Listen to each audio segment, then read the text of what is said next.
Breaking news. BRS LP అంతా శాసనసభల నుంచి walkout చేసిన విషయం తెలిసిందే. అయితే శాసనసభలు ఏదైతే శీతాకాల సమావేశాలు జరుగుతున్నాయో ఇక శీతాకాల సమావేశాలకు వెళ్ళే ప్రసక్తే లేదన్నట్లుగా బీఆర్ఎస్ ఎల్పీ అయితే చెప్తా ఉన్నది. ముఖ్యంగా మాజీ మంత్రి ప్రస్తుత సిద్దిపేట ఎమ్మెల్యే హరీష్ రావు సైతం ఇదే వ్యాఖ్యలను చెప్తా ఉన్నారు. ఆయనతో పాటు తలసాని శ్రీనివాస్ యాదవ్ సైతం మీడియా ముఖంగా మాట్లాడుతూ అసలు అసెంబ్లీ నడిపే పద్ధతి అదే కాదు, అసెంబ్లీ నడిపే పద్ధతిని ఎప్పుడో కాంగ్రెస్ ప్రభుత్వం విస్మరించింది.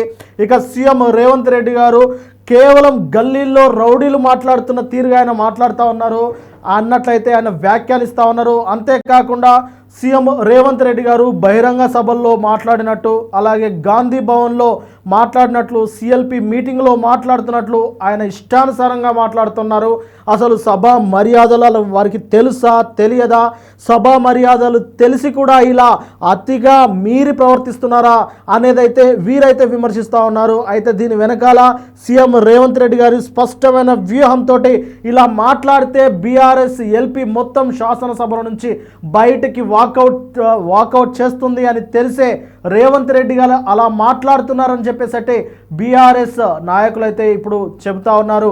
ఎందుకంటే అసెంబ్లీ సమావేశాల్లో ప్రజా సమస్యలపైన మాట్లాడొద్దు, అసెంబ్లీ సమావేశాల్లో కాంగ్రెస్ పార్టీ చేస్తున్న విధానాలపైన, కాంగ్రెస్ పార్టీ చేస్తున్న పనులపైన ప్రశ్నించొద్దు.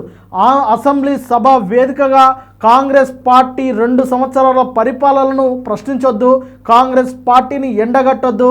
అందుకోసమే బీఆర్ఎస్ ఎల్పీ ఎవరు అసెంబ్లీలో అడుగు పెట్టొద్దు అని చెప్పేసి అందులో వ్యూహాత్మకంగానే రేవంత్ రెడ్డి గారు కావాలని ఇష్టానుసారమైన భాషను మాట్లాడుతూ తాను అన్పార్లమెంటరీ లాంగ్వేజ్ను కూడా అక్కడ యూజ్ చేస్తూ బీఆర్ఎస్ ఎల్పీని, బీఆర్ఎస్ నాయకులను సభ నుంచి బహిష్కరించేలా, అంటే సభను వదిలి వెళ్ళేలా ఒక రెచ్చగొట్టే ధోరణిని ప్రదర్శిస్తున్నారని చెప్పేసి బీఆర్ఎస్ నేతలు అయితే చెప్తా ఉన్నారు.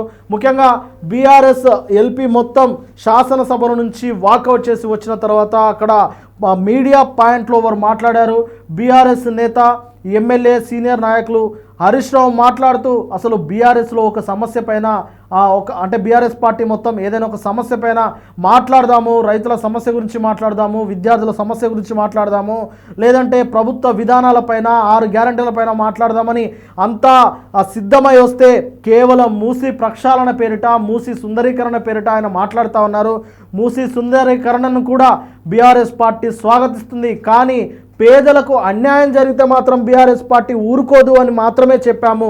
అంటే మూసీ నది పరివాహక ప్రాంతంలో ఉన్న పేదలందరి ఇళ్లను ఇలా ఇష్టానుసారంగా రాత్రికి రాత్రే కూలగొడితే వారు ఎక్కడ తలదాచుకుంటారు? వారు శరణార్థులుగా, ఇదే హైదరాబాద్లో వారు శరణార్థులుగా మిగిలిపోతే ఇది ప్రభుత్వానికి, అలాగే ఇక్కడున్న రాష్ట్ర ప్రభుత్వానికి మంచి పేరా, ఇది చెడ్డ పేరా అనేది కూడా ఆలోచించకుండా వారు ఇష్టానుసారంగా హైడ్రాకు అన్ని రైట్స్ ఇచ్చేసి ఇష్టానుసారంగా కూలగొట్టండి అని చెప్తే ఇది తప్పు అని చెప్పడం తప్ప అన్నట్లు అయితే హరీష్ రావు గారు మాట్లాడుతూ ఉన్నారు.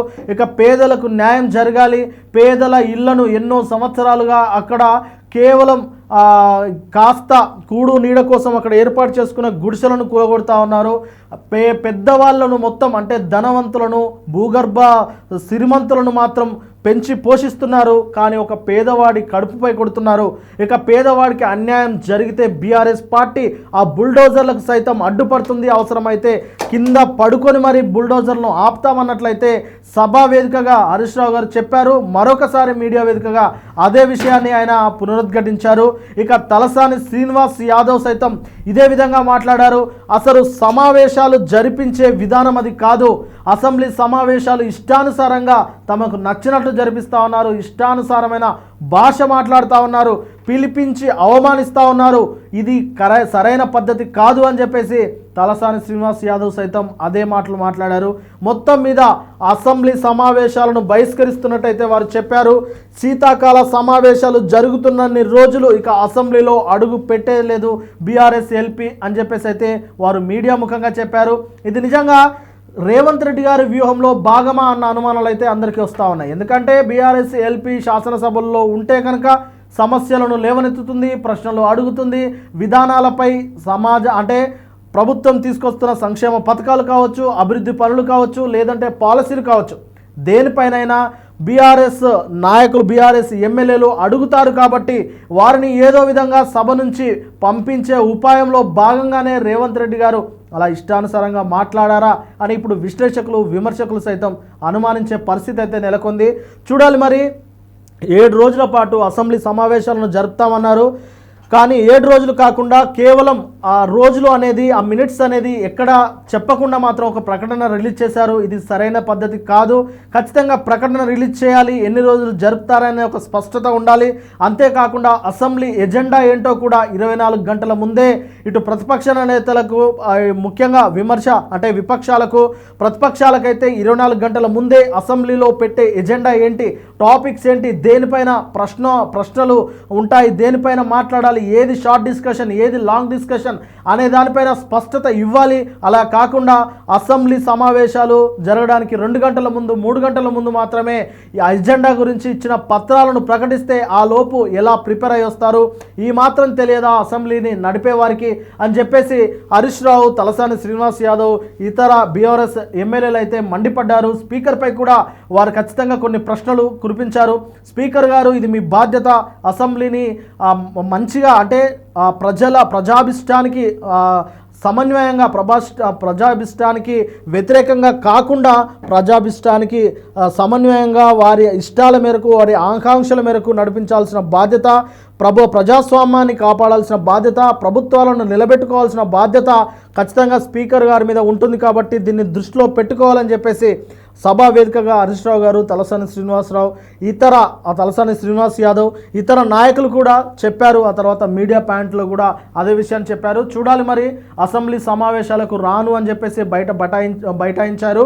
మరి రేపు జరిగే అసెంబ్లీ సమావేశాల్లో బీఆర్ఎస్ ఎల్పీ పాల్గొంటురా లేదా అనేది అయితే వేచి చూడాలి. నిరసనగా ఈ శాసనసభ ఈ సెషన్ ను బీఆర్ఎస్ పార్టీ బహిష్కరించాలని నిర్ణయం తీసుకున్నది. స్పీకర్ గారు కానీ రేవంత్ రెడ్డి గారు ఎంతసేపు ఎదుటి వాళ్ళ మీద బాడీ షేమింగ్, నువ్వు పొడుగెక్కున్నావు, నువ్వు అద్దాలు పెట్టుకున్నావు, ఏం చిల్లర మాటలు, నువ్వు ముఖ్యమంత్రివా ఏమన్నా స్ట్రీట్ రౌడీవా? స్ట్రీట్ రౌడీలు కూడా నీకంటే మంచిగా మాట్లాడతారు. నువ్వు కేసీఆర్ గారి మీద పదే చావు భాష కోరుకుంటావా? తెలంగాణ తెచ్చిన నాయకుడు, ప్రధాన ప్రతిపక్ష నాయకుడు, 10 ఏళ్లు ముఖ్యమంత్రిగా చేసిన కేసీఆర్ గారిని పట్టుకొని అడ్డగోలు మాటలు మాట్లాడతావు. నువ్వు ఒక తెలంగాణ ద్రోహివి, నువ్వు ఒక నీళ్ల ద్రోహివి. నువ్వు కేసీఆర్ గారి పట్ల అటువంటి భాష మాట్లాడడం చాలా తీవ్రంగా మేము ఖండిస్తా ఉన్నాం. రాహుల్ గాంధీ గారు పొద్దున్న లేస్తే రాజ్యాంగం చేతిలో పట్టుకొని తిరుగుతాడు. ఇక్కడేమో అసెంబ్లీలో రాజ్యాంగం ఖూనీ అవుతా ఉంది. ప్రధాన ప్రతిపక్షానికి మైకే ఇవ్వడం లేదు.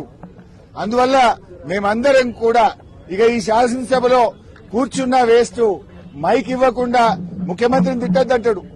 స్పీకర్ గారు ఆన్ రికార్డ్ అక్కడ కూర్చొని మీరు ముఖ్యమంత్రి గారి మీద విమర్శ చేయొద్దు అంటాడు. అనొచ్చా అట్లా? స్పీకర్ ముఖ్యమంత్రి గారి మీద మీరు మాట్లాడితే మీ మైక్ కట్ చేస్తా అంటాడు. మరి మేము ఉండేందుకు అసెంబ్లీలా?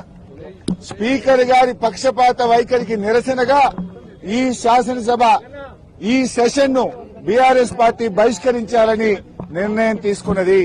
స్పీకర్ గారు కానీ రేవంత్ రెడ్డి గారు ఎంతసేపు ఎదుటి వాళ్ళ మీద బాడీ షేమింగ్, నువ్వు పొడుగెక్కున్నావు, నువ్వు అద్దాలు పెట్టుకున్నావు, ఏం చిల్లర మాటలు, నువ్వు ముఖ్యమంత్రివా ఏమన్నా స్ట్రీట్ రౌడీవా?